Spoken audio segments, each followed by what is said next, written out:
This video is powered by the pros at Pascal Air Plumbing and Electric. Arkansas owned, Arkansas operated. GoPascal.com. Let's talk right now with Connor O'Gara from Saturday Down South. Connor, what's going on today, man? Looked like Ole Miss was. So let's put it this question in this term here: is Ole Miss really a pretender because of that performance against LSU, or is LSU just that good right now? I think it's a little bit of both. I think Ole Miss, for where it was, had weaknesses. And I think those were pretty well documented, and it wasn't that people were saying Ole Miss is going to win a national championship. I think we were more skeptical because of those weaknesses. And what I mean by that is game flow has really favored them so far. I mean, if you look at the way that it played out in those first 7 games, it's kind of crazy to think about it. They had played 420 minutes of football, and up until Saturday, they had trailed for just 22 minutes and 27 seconds all year. And so you kind of see when the wheels start coming off, Jackson Dart's not really built to come back in obvious passing situations, not having Zach Evans out there, who was a really surprising kind of late scratch, but not really with the knee injury. I think that hurt them as well. And then they had some defensive injuries to Troy Brown and A.J. Finley, arguably their two best players. But I think it's a little bit of that. I think they're a very one-dimensional offense right now. And I think part of it, too, is LSU is just unbelievable at saying, oh, wait, you scored 14 in a row. We're down 2 scores. No big deal. We'll just pretend that didn't happen, and then we'll just go on a massive run. They've done that against everybody except Tennessee, who people are saying right now might be the number 1 team in college football. So I think Brian Kelly deserves a lot of credit. I really do, because when you suffer that proverbial second loss, and you could have a lot of guys checking out, especially with a year-1 coach that's on the wrong side of 60, and LSU is playing at such a high level right now. They're a really scary team to face in this final month of the regular season. And they get a bye, and then it's Alabama, Arkansas, UAB, and A&M. They're already bowl eligible.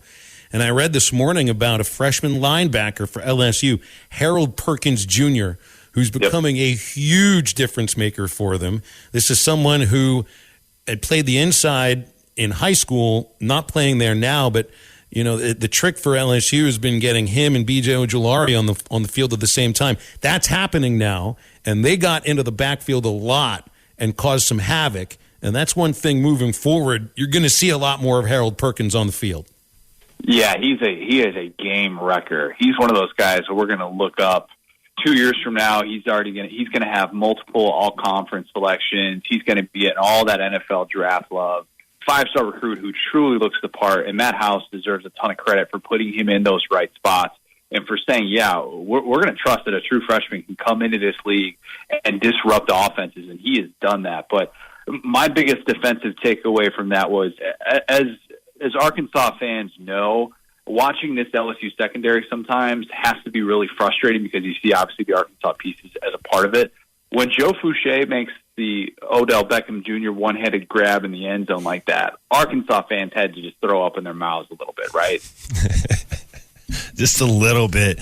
Connor, man, I was so off on South Carolina when Arkansas played them earlier this year. I mean, I was just if I'd have went to Vegas and said they won't win 4 more games the rest of the year. What happened? What did I miss? Was the quarterback just getting used to the system there? What happened to they're having this success and now a top 25 ranked team?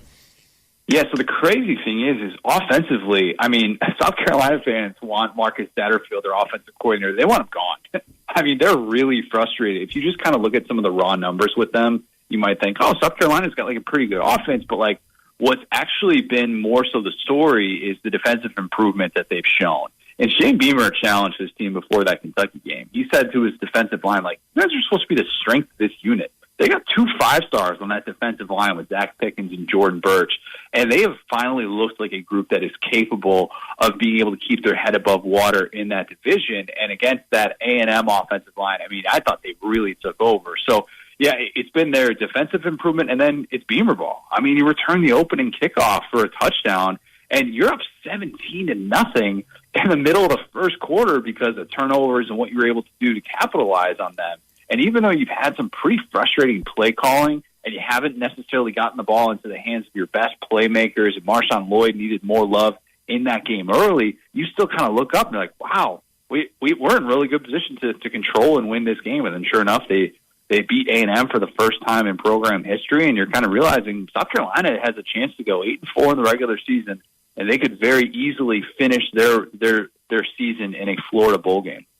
Yeah, they play, I believe, Missouri, and they don't play Missouri, Vanderbilt, Florida, and then they got that matchup against Tennessee.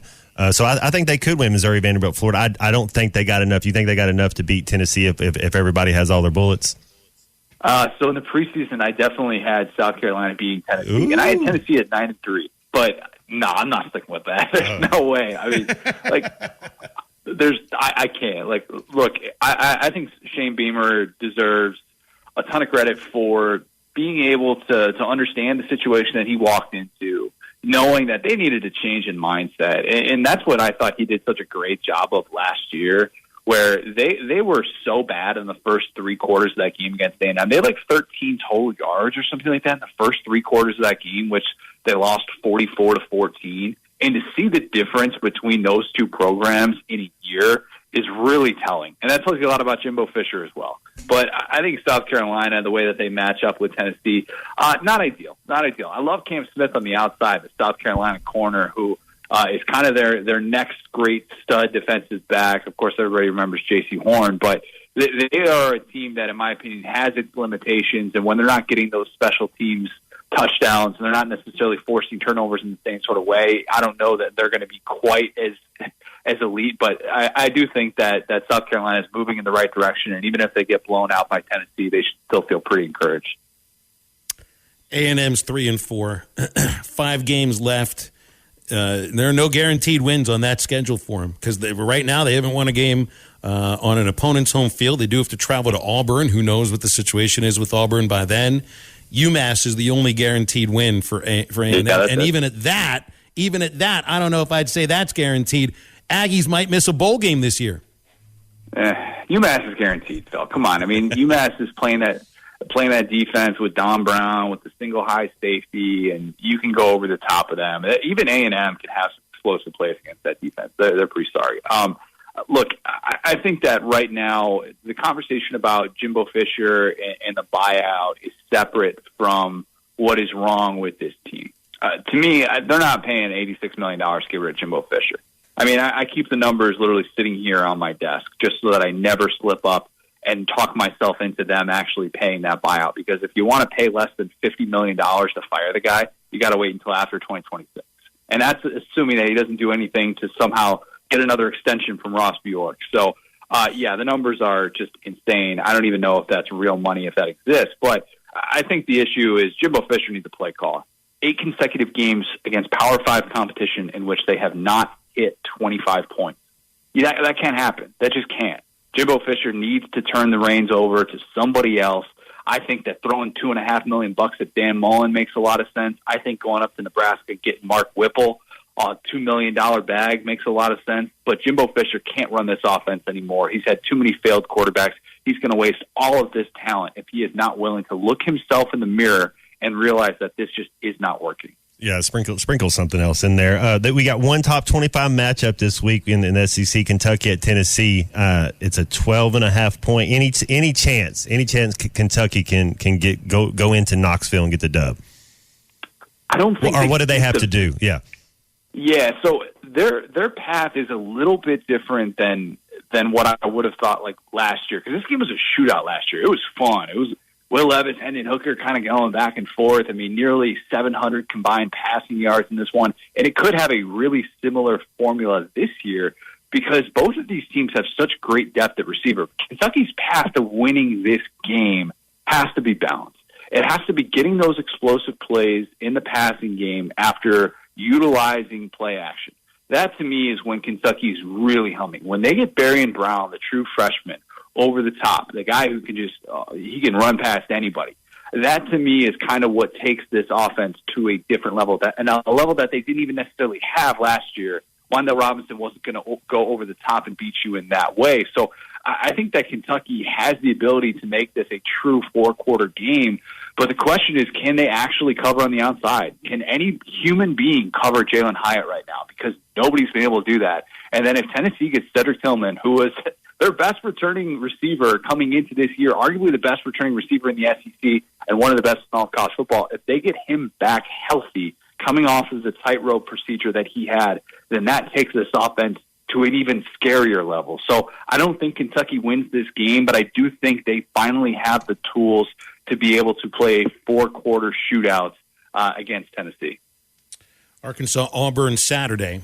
Hogs opened as a 3-point favorite. It's already up to 4.5.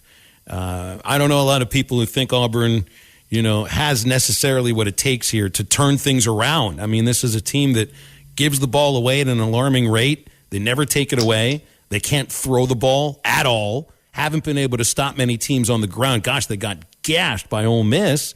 I mean, this is about as good of a matchup as Arkansas is going to get until Mizzou. Yeah, I agree with you 100%. I mean, that matchup with the ground game is huge. And I know we've talked a lot about Arkansas can't just be one-dimensional on offense. There are times in which you need that passing game to really get going, and I thought it was paramount for them in the BYU game. But you look at the way that this sets up, man. Look, 448 rushing yards Auburn allowed in that game against Ole Miss. I understand that Ole Miss rushing attack is elite. So is Arkansas.